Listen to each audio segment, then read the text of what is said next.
Eco Tejas world class electric bike అతి తక్కువ ధరలోనే.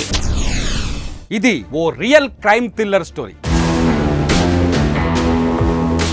ఏ రీల్లో కనిపించని ప్లాన్స్, ట్విస్ట్లు ఈ రియల్ క్రైమ్ కథా చిత్రంలో ఉంటాయి. ఆస్తి కోసం ముగ్గురు వ్యక్తులు కలిసి చేసిన కుట్రకు ఓ అమాయక ప్రాణం బలైంది. ఓ మహిళ భీతిల్లిపోయింది.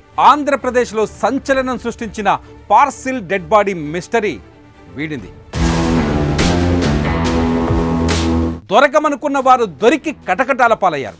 అసలు ఈ డెడ్ బాడీ సూత్రధారులు, పాత్రధారులు ఎవరు? వారు వేసిన ప్లాన్ ఏంటి? పార్సిల్లో డెడ్ బాడీ ఎవరిది? వీడిన పార్సిల్ డెడ్ బాడీ మిస్టరీ. అనుమానాలే నిజాలు. అసలు నిందితుడు శ్రీధర వర్మనే. శ్రీధర వర్మకు భార్య, ప్రియురాలు సాయం. వదిన ఆస్తి కొట్టేయడానికే ప్లాన్. అన్యాయంగా పర్లయ్య దారుణ హత్య. డిసెంబర్ 19 పశ్చిమ గోదావరి జిల్లాతో పాటు తెలుగు రాష్ట్రాలు ఉలిక్కిపడిన రోజు. చరిత్రలో ఇంతవరకు చూడని ఓ సంఘటన ఆ రోజు ప్రజల కళ్ళ ముందు కనిపించింది. అదే పార్సిల్లో డెడ్ బాడీ.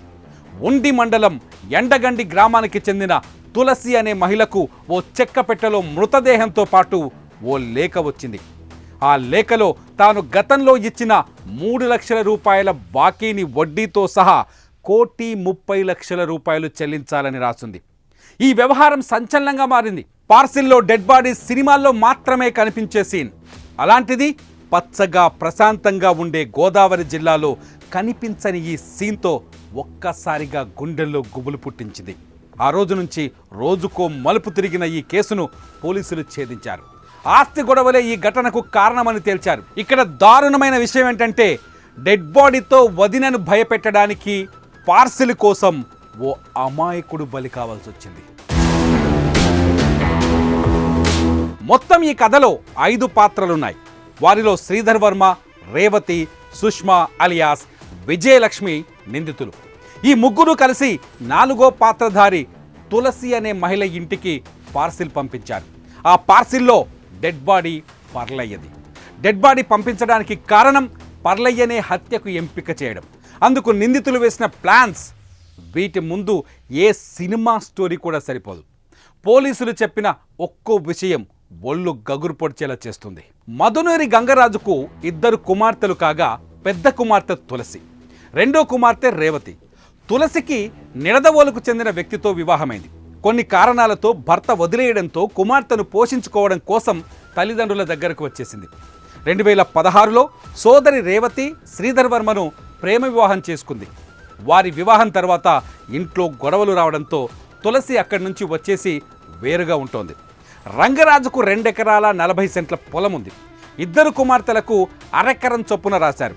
మిగిలిన భూమి తల్లి పేరిట ఉన్న ఇంటి కోసం మనస్పర్ధలు పెరిగాయి. శ్రీధర్ వర్మ, రేవతి కలిసి ఆ ఆస్తిని కాజేయడానికి కుట్ర పన్నారు. అక్క భర్త అప్పుల పాలై పరారవడం, అప్పుల వాళ్ళు ప్రశ్నించడం వంటివన్నీ ఎవరో చేసిన చేతబడి కారణంగా జరుగుతున్నాయని నమ్మించే ప్రయత్నం చేశారు.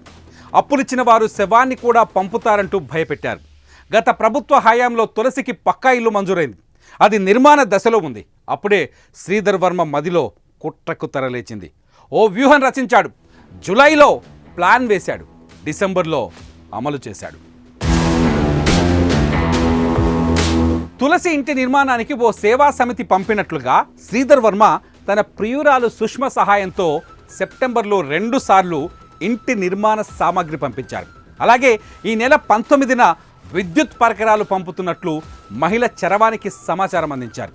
అదే రోజు సాయంత్రం మహిళ ఇంటికి ఓ చెక్కపెట్టెలో పార్సిల్ రాగా విధులు ముగించుకొని తండ్రి ఇంటికి వచ్చిన తులసి పెట్టె నుంచి దుర్వాసన వస్తుండటాన్ని గమనించి తెరిచి చూసింది. అందులో గుర్తు తెలియని మృతదేహం ఉండడంతో భయభ్రాంతులకు గురైంది. మృతదేహాన్ని పంపడమే గాక తక్షణం 1,50,00,000 రూపాయల సొమ్ము చెల్లించాలంటూ బెదిరిస్తూ లేఖ కూడా పంపారు.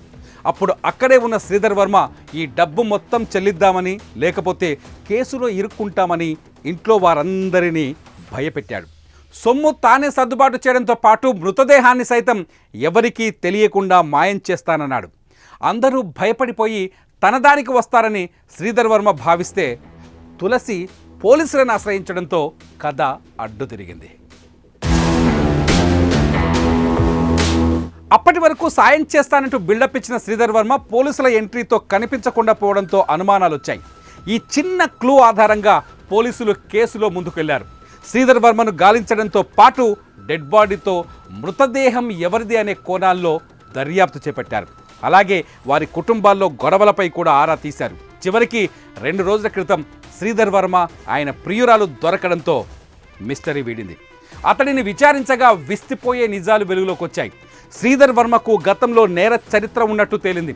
అతడికి 2 భార్యలు కాగా విజయలక్ష్మి అనే ఆవిడ ప్రియురాలు కూడా. ఇక శ్రీధర్ వర్మ ప్లాన్ చూసి పోలీసులకే మైండ్ బ్లాక్ అయింది. వదినను భయపెట్టడానికి పార్సిల్లో డెడ్ బాడీ పంపించాలని నిర్ణయించుకున్న శ్రీధర్ వర్మ అందుకు హత్య చేయాలని పథకం రచించాడు. అందుకు పర్లయ్య అనే వ్యక్తిని ఎంచుకున్నాడు. కాళ్ళ మండలం గాంధీనగరానికి చెందిన పర్లయ్యకు వివాహం కాగా భార్యతో విడిపోయి ఒక్కడే ఉంటూ దొరికిన పని చేస్తూ పెట్టింది తింటూ చుట్టుపక్కల గ్రామాల్లో తిరుగుతుంటాడు. అతడిని హత్య చేస్తే ఎవరు పట్టించుకోరని భావించి కూలీ పనికని పిలిచి మద్యం తాగించి నిర్మానుష ప్రాంతానికి తీసుకువెళ్ళి తాడుతో గొంతు బిగించి హత్య చేశారు.